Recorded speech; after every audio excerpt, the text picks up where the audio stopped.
Mais qu'est-ce qui se cache derrière les algorithmes?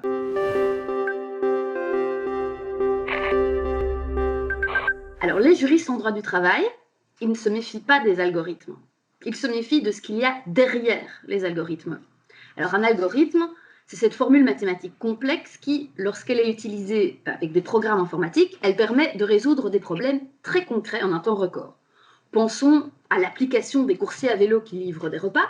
Elle les géolocalise, elle opère un matching entre les clients, leurs besoins et les coursiers, et elle gère aussi des éventuels problèmes, les ratings des clients, et donc elles influencent les comportements du coursier, mais aussi potentiellement les comportements des citoyens. Mais qu'est-ce qui se cache derrière les algorithmes?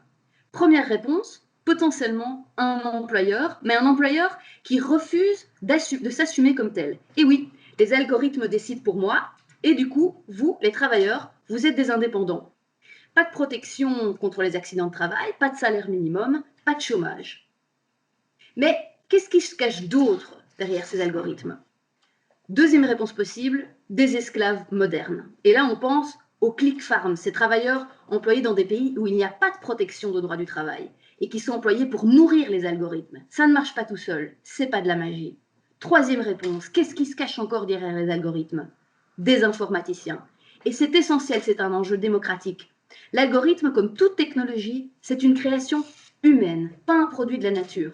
Ça veut dire qu'on peut en discuter, qu'il faut en discuter, que les travailleurs et les citoyens aient leur mot à dire sur ce qu'on veut faire aux algorithmes et du coup, comment ils sont élaborés.